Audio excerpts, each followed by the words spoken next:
এখানে শৃঙ্গার লীলা, সেখানে প্রেম,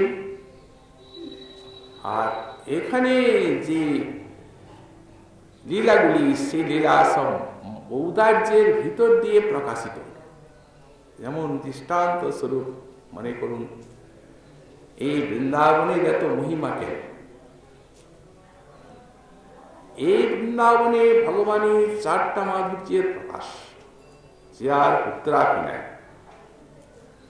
লীলা প্রেমনা প্রিয়াধিকম মাধুর্যে বেণুরূপয় ইত্য সাধারণং প্রক্তম গোবিন্দস্য চতুষ্টয়ম চতুর্থা মাধুরীস্তস্য ব্রজৈব বিরাজতি। এই 3টা মাধুর্য বৃন্দাবনেই থাকে, দ্বারকাও নাই, আর অন্যান্য কোনো ধামে তো নাই। এখন সেই ব্রজেন্দ্র নন্দন আবার রাধারানীর ভাবকান্তি নিয়ে যেখানে অবতীর্ণ হচ্ছেন, বৃন্দাবনের থেকে অভিন্ন ধাম যে নবদ্বীপকে বলা হচ্ছে, তবে সেখানে এইগুলির স্থিতি কিভাবে আছে? ঔদার্যের ভিতর দিয়ে, প্রেমের ভিতর দিয়ে আছে। যেমন মনে করুন এই বেণু মাধুরী, যখন বেণু মাধুরীকে কীর্তন করা হচ্ছে, বেণুর মহিমা বলা হচ্ছে, তখন বলা হচ্ছে বেণু বাজছে বৃন্দাবনে, আকাশে উঠছে, মেঘের গতিকে স্তম্ভিত করছে, আরো আকাশে উঠছে, তুম্বুরু নারদাদিকে তাদের যে বিনা নাচ তাদেরকে স্তম্ভিত করছে, আরো উপরে উঠছে, ব্রহ্মাকেও বিমোহিত করছে, নিচে নেমে যাচ্ছে, অনন্ত দেবকে পর্যন্ত মাথা নাড়াচ্ছে। বৃন্দনমৃত চমৎকৃতি পরং কুর্বন্মুস্তুম্বরং ধ্যানাতন্তরয়ন সনন্দন মুখান বিস্মাপয়ন বেদসম অৎসুকা বলিভি বলিন চটুলয়ন ভোগীন্দ্র মাধুর্নয়ন ভিন্নন্ন কটাহ ভিত্তিমভিতু অব্রাম বংশীধ্বনি। এই বংশীধ্বনিকে যখন ব্যাখ্যা করা হচ্ছে, তখন বলা হচ্ছে অর্থ বেণু নিনাদেশ ত্রয়ীমূর্তি মূর্তিগতি। এই বেণু নিনাদটি হচ্ছে ত্রয়ীমূর্তি, বেদ মূর্তি, কামবীজের প্রস্ফুরক, এই বেণু নাম। তো সুতরাং যখন ত্রয়ীমূর্তি মতিগতি, তখন এই হচ্ছে ভক্তি, এই হচ্ছে প্রেম, বেণুনাদের দ্বারা বিতরিত হচ্ছে সারা বিশ্বে। এখন শ্রীমন মহাপ্রভু এই নাম সংকীর্তনের দ্বারা, কীর্তনের দ্বারা এই যে সেই বেণুনাদের কার্যটা ঔদার্যের ভিতর দিয়ে কীর্তনের ভিতরে প্রচার করলেন। ওখানে যেমন বলা হচ্ছে ব্রহ্মা মহাদেবীর বিষয় আসছে, তেমনি নাম সংকীর্তনের দ্বারা এখানে হরিদাস, তারপরে অদ্বৈতাচার্য, এখানে যেমন বলা হচ্ছে যে ধরণীধর শেষদেব, তার মস্তক ঘূর্ণন হচ্ছে, এখানে আছেন তার মূল শ্রী নিত্যানন্দ প্রভু। এই সংকীর্তনের, এই যে নাম সংকীর্তনের উন্মাদনায় এখন সেই যে বেণুনাদের কার্যটা, সে এই যেমন ব্যাপক বেণুনাদ সর্বত্র প্রচারিত হয়ে আর প্রেম এখানে থেকে ব্রজের ভাবটা বিলাচ্ছে, সেই প্রকারে নাম সংকীর্তনের দ্বারা মহাপ্রভু হুঙ্কার করে কৃষ্ণ কৃষ্ণ বলছেন। যেমন মনে করুন কোন একটা পুষ্করিণী, সেখানে যদি একটা ইটকে পাটকে ছোঁড়া যায়, মাঝখানে জলে পড়লো, যেমনি পড়লো তেমনি সেখানে জলটা কম্পিত হল। যদি লক্ষ্য রাখা যায় দেখবেন সেই কম্পনটা ধীরে ধীরে ধীরে ধীরে যদিও সূক্ষ্ম হলো, তথাপি পুকুরের পার পর্যন্ত গেল। তো তেমনি যে চিন্ময় হরিনাম মহাপ্রভুর মুখে উচ্চারিত হচ্ছে, হরে কৃষ্ণ নাম একটা বাতাসের মধ্যে তরঙ্গের সৃষ্টি হচ্ছে, আর সেই সারা বিশ্বে ব্রহ্মাণ্ডে ছড়াতে ছড়াতে শেষ পর্যন্ত যাচ্ছে। শ্রী চৈতন্য মুখোদ্গীর্ণা হরে কৃষ্ণেতি বর্ণকা মজ্জয়ন্তু জগৎ প্রেমী বিজয়ন্তী তদাহয়া। এই জন্যে গোস্বামী পাদ লেখে শ্রী চৈতন্য মুখোদ্গীর্ণা হরে কৃষ্ণেতি বর্ণকা। এখন এই জড় বিজ্ঞানের যুগে জড় বিজ্ঞান এটা বোঝার কোনো অসুবিধা নেই। দেখুন, পৃথিবীর এক প্রান্তের থেকে শব্দ তৎক্ষণাৎ আমাদের কানে আসছে, কিসের সহযোগী? বিদ্যুৎ টেনে আনছে। তো যদি জড়ীয় বৈদ্যুতিক শক্তির এই প্রকার প্রভাব হয়, তাহলে যেখানে চিন্ময়ী হরি নামের শক্তি, তার প্রভাব কত ব্যাপক। তো সুতরাং এই যে বংশীধ্বনি, সেটি নাম সংকীর্তন দ্বারে প্রেমকে প্রচার করল বিশ্বে। এই মহাপ্রভুর লীলা, প্রেম লীলা মাধুরী। এটা এক গেল বংশী মাধুরী, এক লীলা মাধুরী, এক রূপ মাধুরী।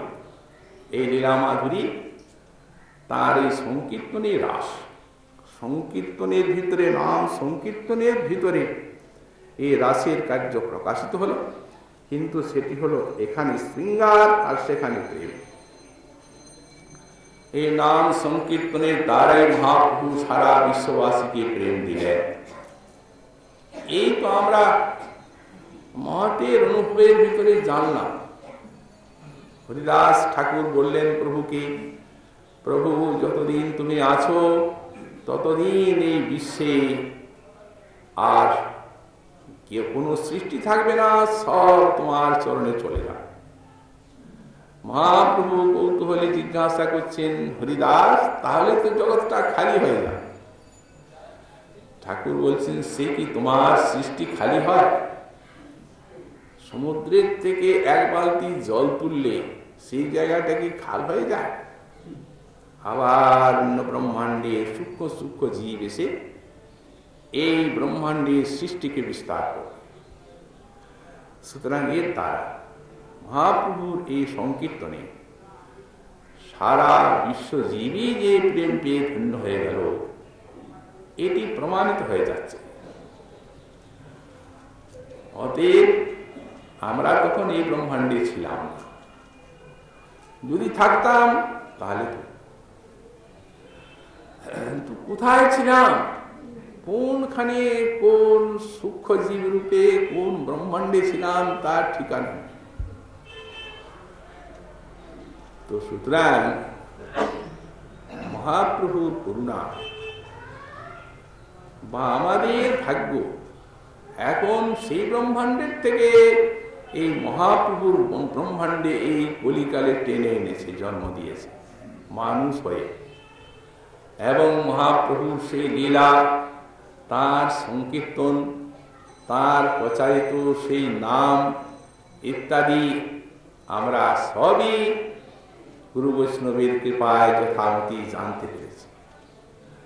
সুতরাং এই কলিজীবের এত বড় ভাগ্য, এই সময়টি যদি তার মহাপ্রভুর কৃপায় বঞ্চিত হয়ে মরতে হয়, তাহলে মরণের পরে আমাদের এই ভাগ্য বা কর্মফল কোথায় ফেলবে তার ঠিকানা নেই।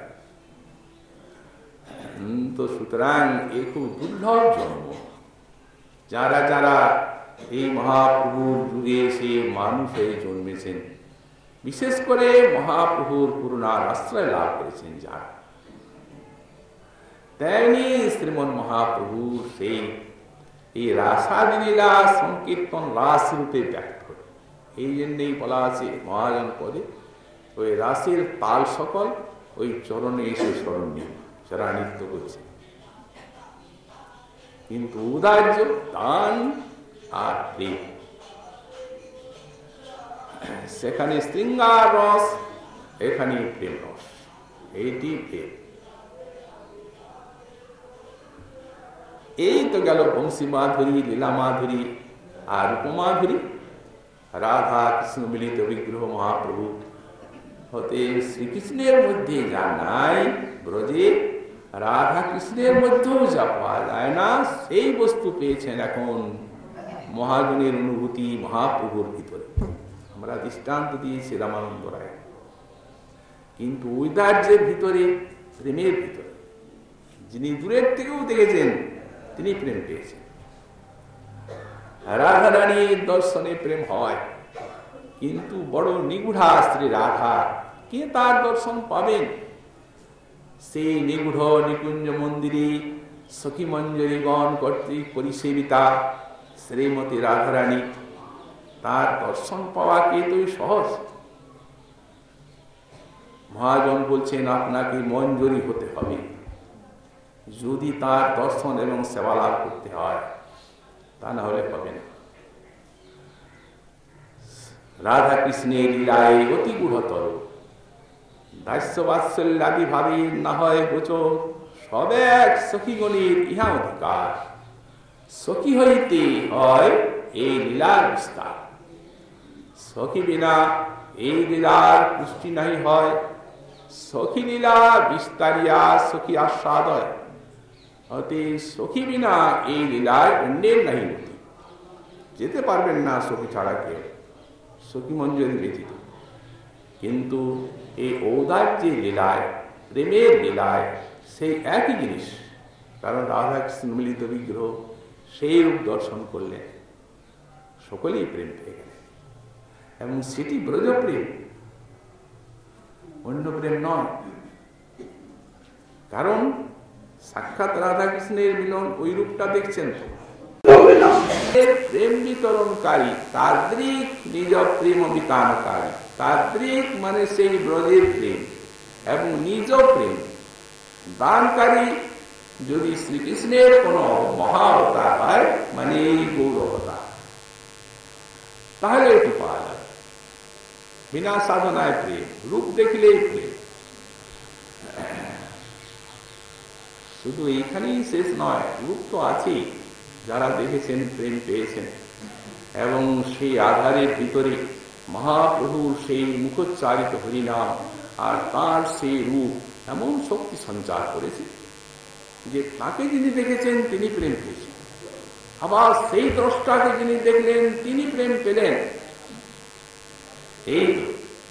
এই মতো পরম্পরায় প্রেমিক কইল সব দক্ষিণ দেশ।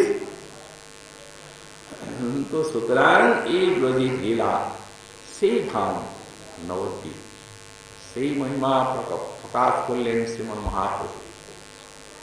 এই যে আজ একাদশীর দিন, যেদিন ওই যে রাসলীলা, মহাপ্রভুর যে রাস, সংকীর্তন রাস, তার মূল কেন্দ্র যে শ্রীবাসঙ্গ, এই যে কীর্তন আরম্ভ হল, সেখানে শ্রী চৈতন্য ভাগবতী ব্যাসাবতারের সব শব্দগুলি দেখবে কি লেখা আছে, কি লিখেছে। ব্যাসাবতার লিখেই দিয়েছেন, 1 বছর পর্যন্ত কেউ জানলেন না, সময় কেটে গেল। দৃষ্টান্ত দিচ্ছেন যে রাসলীলায় কত যুগ গেল, কিন্তু গোপী যেন এক্ষণ মানিল, এই দৃষ্টান্ত।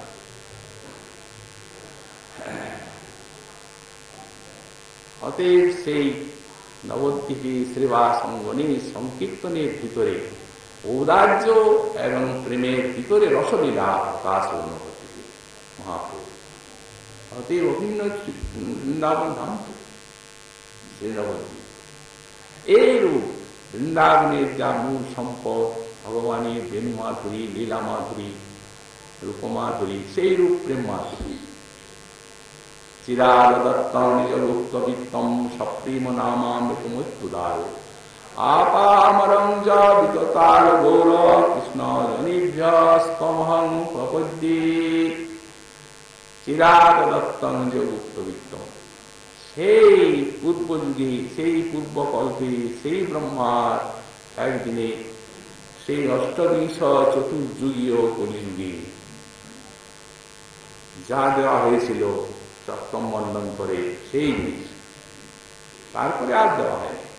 চিরাগ দত্তম নিজ গুপ্ত বিত্তম সপ্রেম নামামৃতমুত্তুদার, নাম কীর্তনের ভিতর দিয়ে সেই মধুর রস জাতীয় প্রেম যিনি দান করবেন।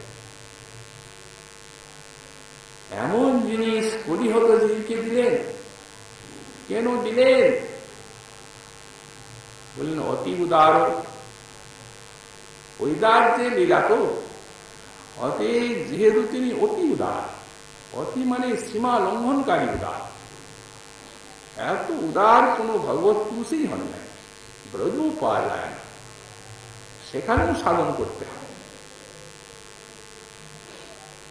অবশ্য আছে এই কথা যে কৃষ্ণাজন্য কোবালতাস্তি প্রেমদ ভবতি, কিন্তু ব্রজের গণ্ডির ভিতরে সেটা তার বংশীনাদি, তার লীলামাধুর্যী, তার উপমাধুর্যী, স্থাবর জঙ্গমের হৃদয়কেও গলিত করেছেন কৃষ্ণ, কিন্তু এখন ব্যাপক। আবার কলিজি দুর্গ আপামরঙ্গ বিততার গৌরব কৃষ্ণ জনে স্তমম প্রভৃতি, আর চরণে আমি শরণার্থ। তো সুতরাং এই হচ্ছে প্রেমার এই প্রকারে অভিন্ন স্থান যে শ্রী বৃন্দাবনের নবদ্বীপ, এই মহিমা প্রকট করলেন মহাপ্রভু অবতীর্ণ হয়ে। আবার বলছেন ভবে নারং কুর্বন ভুবন মোহিতম শ্রোত্রিয় কুলম, ব্রাহ্মণ বংশে অবতীর্ণ হয়ে, আর এখানে ভবেন অবতীর্ণ, অর্থাৎ অবতীর্ণ হয়ে এই ব্রাহ্মণ বংশকে তিনি অলঙ্কৃত করলেন। শ্রোত্রিয় কুল ব্রাহ্মণ বংশ ঠিক আছে, কিন্তু তাহলেও ভাগবতে দেখা যায় যে ভজন করা যায়, ভজন না করলে বর্ণাশ্রম ধর্ম কিছুই না। সৎকুল নহে কৃষ্ণ ভজনের যোগ্য, আর অসৎকুল নহে কৃষ্ণ ভজনেও যোগ্য। যে ভজে সেই বল, অভক্ত হিংসা কৃষ্ণ ভজনে নাহি জাতি কুলাদি বিচার। এই সমস্ত বর্ণ এবং আশ্রম এই শ্রীকৃষ্ণ ভজনের নিকটে নিরর্থক। যিনি ভজেন তিনি বড়। তো সুতরাং এই জন্যই বলা আছে ভাগবতেও বিপ্রাট বিসর্গ গুণযুতা দরবিন্দ নাভ পাদার বিন্দ বিমুখাত সবচং বরিষ্ঠ। যদি দ্বাদশ গুণ সম্পন্ন ব্রাহ্মণ হয়, ওইখানেই তো বিপ্রের গুণের শেষ। দ্বাদশ গুণ সম্পন্ন যদি ব্রাহ্মণ হন, আর অরবিন্দ নাভ পাদার বিমুখা, আর ভগবানের চরণ কমলে যদি বিমুখ হন, তো সপচং বরিষ্ঠম, ভক্ত চণ্ডাল তার থেকে শ্রেষ্ঠ। ব্রাহ্মণ তিনি ভক্তিহীন হলে অভিমান অহংকার এসে নিজের দেহকেও পবিত্র করতে পারেন না, আর সেই ভক্ত চণ্ডাল তিনি নিজের পুরুষই নিজেকে পবিত্র করে থাকেন। তো সুতরাং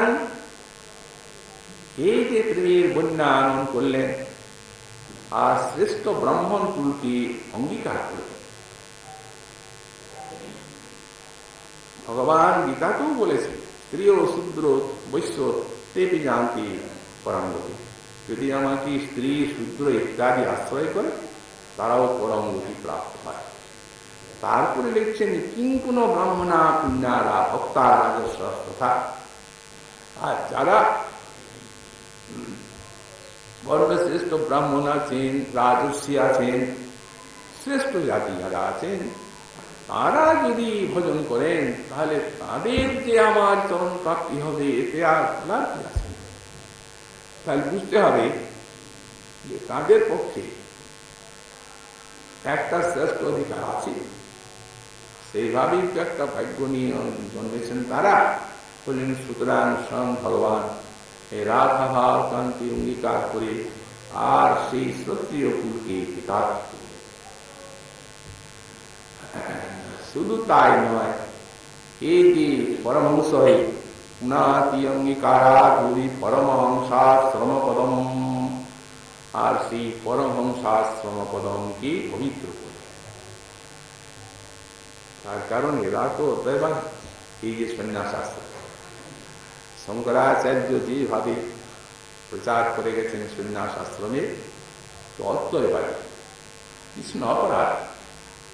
মহাপ্রভু নিজেই বললেন ওই যে কাশিতে বসে আছে ওই বেটা, ওই প্রকাশানন্দ, সেই বেটা করে মোর দেহ খণ্ড খণ্ড। সেই বেটা আমাকে কাটছে, দেহটাকে খণ্ড খণ্ড করছে। বেটার দেহে পুষ্ট করলাম, তাও বুঝতে পারছে না তার অপরাধ কোথায়। পুষ্ট করিলাম দেহে তবু নাহি জানি, মহাপ্রভু নিজেই বলেছেন। তার কারণ শ্রীকৃষ্ণের বিগ্রহকে তারা মানছেন না। এই শ্রীকৃষ্ণকে বিগ্রহকে বলছেন মায়োপাধি।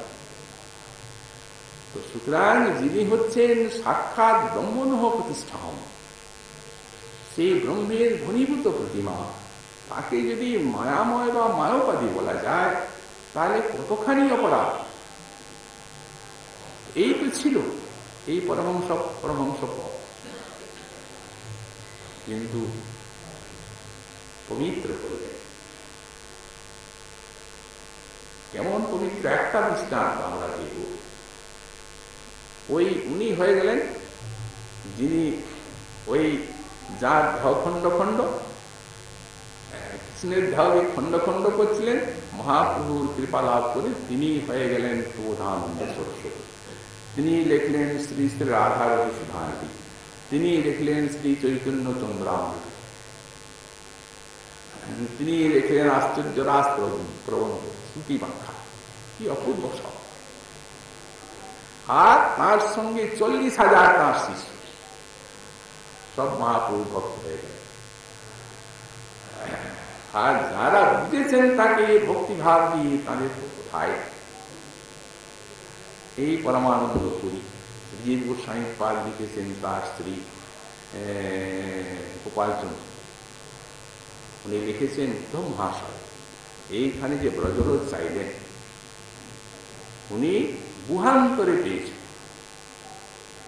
সেই গুহান্তরে সন্ন্যাসী এই পরমানন্দ পুরী, এই উদ্ধব, এই যুগে মহাপ্রভু। তো তিনি চেয়েছিলেন ব্রজরাজ, কিন্তু সেই দেহে পাবার উপায় ছিল না। কপিপার পদ্মরে, কারণ তা তো পাকা। আর তিনি হচ্ছেন দ্বারকা মথুরার ভক্ত। এই পরমানন্দ পুরী রূপে সেটি লাভ করে। কত কৃপা পরমানন্দ পুরীর প্রতি। এরকম নবদ্বীপে পেলেন, তারপরে পুরীতে কিভাবে পেলেন গুরু রূপে সন্ন্যাসী। যেখানে মহাপ্রভু কোন জায়গায় আবিষ্ট হয়ে পড়ছেন, সেখানেও পরমানন্দ কূপ খনন করলেন। জিজ্ঞাসা করছেন কেমন কুয়ার জল হল? পুরী কহে প্রভু অতি অভাগিয়া কূপ, এই জল হইল যেন ভুল পদ্মের। প্রভু বললেন উহু, হায় হায়, জগন্নাথ দেব কৃপণ হয়ে গেলেন। কৃপণ বললেন কেন? ওহো জগন্নাথ কৃপণ হইলা। কেন কৃপণ? বললেন এই পুরীর যে কূপ, এই কূপের জল যিনি স্নান পান করবেন, তিনি গোবিন্দ কৃপা বা গোবিন্দ চরণ লাভ করবেন। যেমন কেউ স্নান পান না করে এই জন্য জলটাকে খোলা করে দিল জগন্নাথ। ও জগন্নাথ কৃপণ হইলা। হে গঙ্গা দেবী, তুমি এই জলে কূপে প্রার্থনা করে চলে গেলেন। সাক্ষাৎ গঙ্গা দেবী সেই মহাপ্রভুর আজ্ঞা ধার্য করে কূপের মুখে ঢুকে সকলেই দেখছেন নির্মল জল। এই গঙ্গা দেবীর আবির্ভাব। এইভাবে বিবিধ রূপে তার বাসনাকে পূর্ণ করলেন মহাপ্রভু। তো সুতরাং কিভাবে সন্ন্যাস আশ্রমকে ধন্য করেছেন, পবিত্র করেছেন, সেই অদ্বৈতবাদীদের ভিতরে প্রেমের বন্যা ছুটিয়েছেন। স্বল্প করি এই ব্রজরস। অতএব সত্যিকারে এই যে পরমহংস ভাগবত পদ, এই সন্ন্যাস আশ্রমকে অঙ্গীকার করে তিনি এত ধন্য করেছেন। সদেব চৈতন্য কৃপি অতিকরান কৃপয়তু সেই শ্রী চৈতন্য দেব আমাদের প্রতি অতিশয় রূপে কৃপা বিতরণ করুন। আমরা